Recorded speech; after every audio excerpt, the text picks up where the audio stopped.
Poker 104 – Fundamental Poker Concepts. These concepts apply to all forms of poker, including no-limit hold'em. The goal of poker is to make as much money as possible. Notably, the goal of poker is not to trick your opponents. Sometimes tricky play will be the best way to make money, but more often than not, you'll play your hand in a straightforward manner. Poker players earn expected value, or Sklansky Bucks, by making good decisions. Even after making the best decision, you may still lose money in a hand. In the short term, luck is more important than skill. Over the long term, skill will be more important than luck. Game selection is a crucial and underrated aspect of poker strategy. The classic adage is, if you're the 8th best player in the world, but you're sitting with the top 7, you're the sucker. The reverse is also true. There are many winning players whose biggest asset is not their play, but their ability to get invited to the right games. The betting actions you can take in a poker hand can be put into 3 categories: bet or raise, check or call, check or fold. The strength of your hand can be put into these 4 useful categories: strong made hand, medium strength hand, draw, and junk. A made hand doesn't need any more cards. A draw needs at least 1 more card to improve to a strong hand, or it might miss and end up very weak. But that doesn't mean that draws are always worse than made hands. For example, in no-limit hold'em, you'd usually rather have the nut flush draw than bottom pair. The distinguishing feature of a strong hand is that you can expect to have the best hand if you bet and get called. The best possible hand is called the nuts, but sometimes players will loosely refer to a very strong hand as the nuts, or a nutted hand, even if it's not the very best possible hand. A medium strength hand is a made hand that's not strong enough to bet and get called by a worse hand, but it's strong enough that it could call a bluff and win showdown sometimes if no one bets. These are often called bluff catchers. Almost all hands are draws to some extent, meaning that there are some cards that could improve it.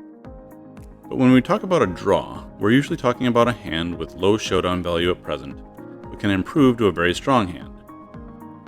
Classic examples are 4 to a straight and 4 to a flush.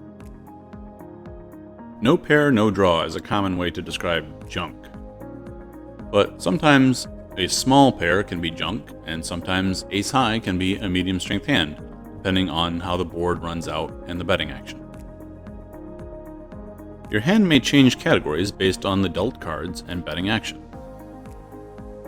Missed draws with no more cards to come become junk. A medium strength hand will often be downgraded to junk after your opponent bets or raises multiple times. Or a junk or medium hand might upgrade after your opponent checks. Putting together the 3 betting actions and the 4 hand strengths, we can make the following recommendations. Very strong hands should bet and raise. Medium strength hands should check and call. Junk hands should check and fold or bluff at the end of the hand. Draws can use any of the 3 options. Betting. 2 good things can happen when you bet. 1. Someone can call with a worse hand.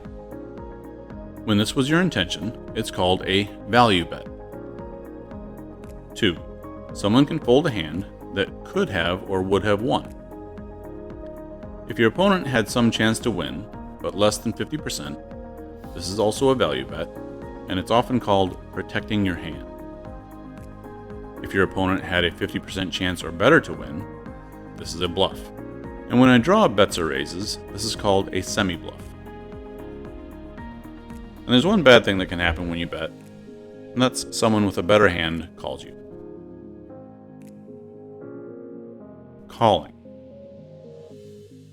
To decide whether to call, we need to compare 2 main factors: your chance to win the hand, or equity, and your pot odds. For example, there's $100 in the pot, and you and your opponent both have $100 left in your stack. Your opponent bets all in, meaning that you must call $100 to have a chance to win the $100 in the middle and your opponent's $100. You are getting 2-to-1 pot odds. Or to put it another way, you are contributing 33% of the pot. If your equity is more than 33%, then this would be a good call. Two important factors that modify your pot odds are implied odds, which takes into account money that you can win if you make your hand and are able to bet on future streets, and effective odds, which takes into account all the bets you'll have to call in order to make it to showdown. Ranges. How do you know if your hand is strong or junk, or what your equity is? Ideally, you put your opponent on a range of all his possible hands, weighted by probability. Realistically, you have a sense of your opponent's hand strength, focused on a few likely hands. Face-up cards and betting actions, and draws in draw poker, help you estimate your opponent's range. Your opponent is simultaneously putting you on a range, and you need to be aware of what you are representing. A classic application of range. Playing No Limit Hold'em, Ernie raises in early position, and Bert calls in the big blind. If the flop comes out with high cards like aces and kings, that hits Ernie's range, and it's likely that Ernie will bet and Bert will fold. However, if the flop comes out all low cards, that is better for Bert's range, and Ernie must play more cautiously. Bets and raises polarize a player's range. A player who has made big bets or multiple bets is often said to have the nuts or nothing. Calls move a player's range more towards medium strength hands and draws, and checks move a player's range more towards medium strength hands and junk. Conclusion.